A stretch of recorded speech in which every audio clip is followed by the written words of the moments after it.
Assalomu alaykum va rahmatullohi va barakatuhu. Hurmatli qarindoshlar, ustozlar. Bugungi tafsir darsimiz Baqara surasi 49-oyatdan 58-oyatgacha. Bu o'tgangi darsdagi oyatlarimizdan boshlab Alloh subhanahu va taolo Yaqub alayhissalomningki avlodlari bo'lgan, ya'ni Qur'oni Karimda Isroil avlodlari yoki Bani Isroil deb keladi.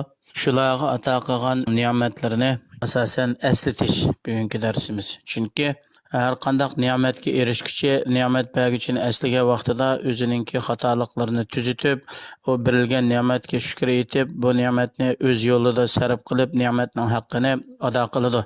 Shunga Alloh subhanahu va taolo ularga shu bergan ne'matlarni eslatish orqali ularni Tavratning hukmiga to'liq amal qilishga buyurgan. A'udhu billahi minash shaytonir rojim. Bismillahir rohmanir rohim.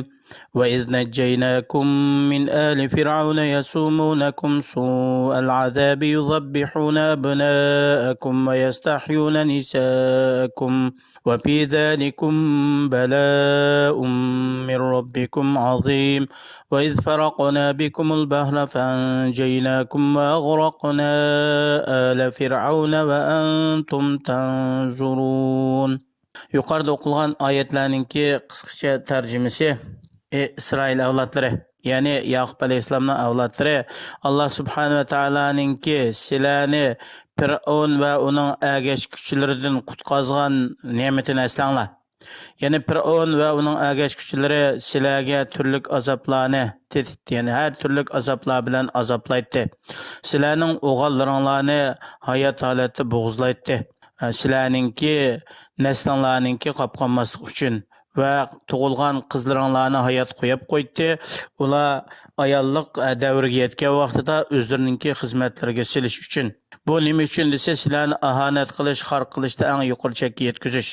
Sizlarni Fir'aun va uningki agashkuchilarininki zulmidan qutqizishda bu Parvardigoringlar tarafdan bo'lgan katta bir imtihon, sinoqdir.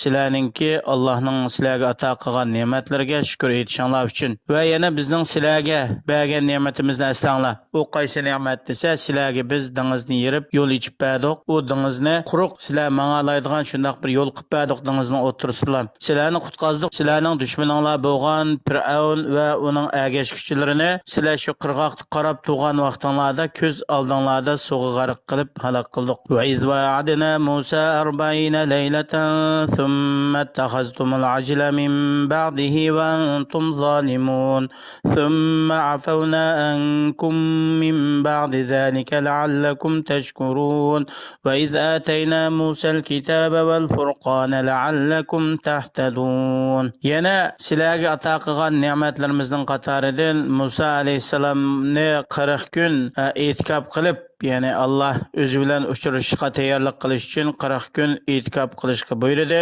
Shu 40 kun tamom bo'lgan vaqtida Alloh subhanahu va taolo shu davrda yashagan insoniyatga hidoyat va nur bo'lgan Tavratni nozil qilishni tamomlash uchun Musa alayhissalom ketgandan keyin sizlar shu muddatda mo'zayga cho'qindinglar.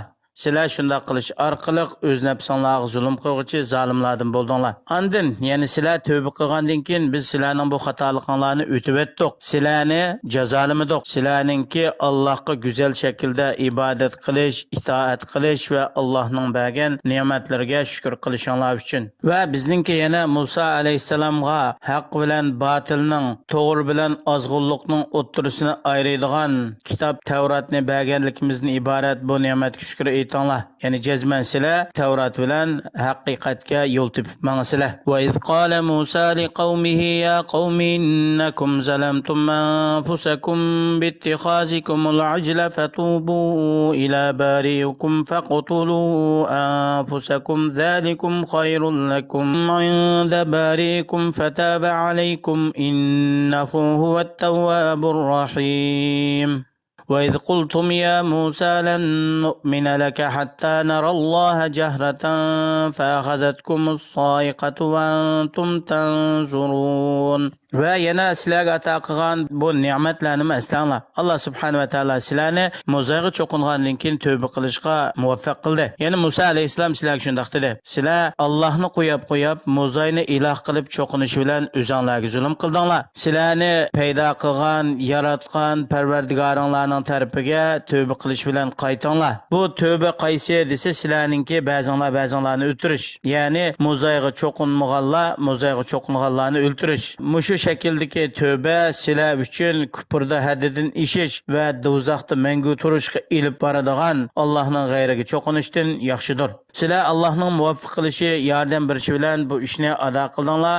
Alloh subhanahu va taolo sizlarningki tövbanglarni qabul qildi. Chunki Alloh subhanahu va taolo bandalarning tövbasini qabul qiluvchi ularga mehribon zotdir. Yana sizlarningki ilgirki ota bovanglarningki Musa alayhissalomga shu qo'rqmasdan biz Allah'ın aşkarı kömügiçi sana iman etmeymeyiz. Allah perdelenme uçuk aşkarı kören son şu vakti de iman etmeyiz degen sözünü esnanlar. Ular şu sözünü degenden keyin ularni bir köydürgüç ot halak kıldı. Şunun bilen ular şu joyda öldü. Xuddilik bir-biri şu bir-biriga qarab turgan holatda shunaq o'ldi. Summa ba'athnakum min ba'di mawtikum la'allakum tashkurun wa zallalna alaykumul ghamama wa anzalna alaykumul manna was-salwa kulu min tayyibati ma razaqnakum wa ma zalamuna walakin kanu anfusahum yazlimun. Andin keyin yani sizlarni shu yerda ko'ydirguchi o't ko'ydirib halok qilib sizlar o'lgandan keyin sizlarni qaytadan tirgizdik. Sizlarningki Alloh subhanahu va taoloning shu ato qilgan ne'matlarga shukr etishinglar uchun. Yani sizlarga ato qilgan ne'matlarning jumlasidan sizlarga quyoshninki kun nuridan saydishinglar uchun bulut navatib berdik. Sizlar cho'llikda ketayotgan vaqtida sizlarga yana nihoyatda tatliq asalga o'xshash tatliq bir ichimlikni tushirib berdik va go'shi shundoq yumshoq mazalik bo'lgan bo'dinaga o'xshash kichik bir qushni tushirib berdik. Alloh sizlarga rizq qilib bergan pokiz narsalarni yanglar. Allohning mushu ne'matga tinish va nashkurlik qilish bilan uningdan bir narsani kamaytirib etmanglar dedik. Lekin ularning ba'zi savobdan bo'lgan o'zining nasibasini kamaytirish va o'zini azobga duchor qilish bilan o'z nafsiga zulm qildi. Bu oyatdan ilinadigan foydalar Alloh subhanahu va taoloninki Isroil avlodlariga bergan ne'matlarining ko'pligi va kattaligi. Mushundoq turug'liqmi?